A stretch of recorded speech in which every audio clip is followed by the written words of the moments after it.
Alors, pour l'exercice 5, on va commencer par un schéma. On va représenter un axe optique. Sur cet axe optique, on va faire figurer l'œil. Alors l'œil, il est constitué d'un cristallin, c'est une lentille, et une rétine, c'est ce qui servira d'écran. Donc ça c'est le cristallin, ça c'est la rétine. Et on nous dit que, ici c'est le point O, on nous dit que il y a une distance de 16,7 mm entre le cristallin et la rétine. Alors l'image va se former sur la rétine. On va dire qu'ici on aura le point A', le point image. L'objet est situé à 60 cm. Alors mon dessin n'est pas du tout à l'échelle. Hein. L'objet est situé à 60 cm avant le cristallin.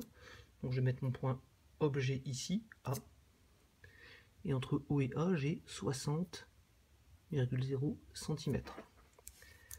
Il faut que la relation de conjugaison soit appliquée. Donc on écrit la relation de conjugaison. 1 sur OA' moins 1 sur OA est égal à C. Et puis on remplace maintenant par les valeurs.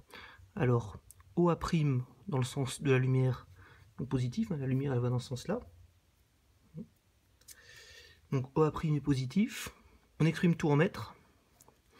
Donc OA' ça va faire 16,7 10 puissance moins 3 mètres. Moins 3 pour millimètre. Moins, je remplace OA. La distance OA, c'est 60 cm. Je vais dans l'autre sens par rapport à la lumière, donc ça va être compté négativement.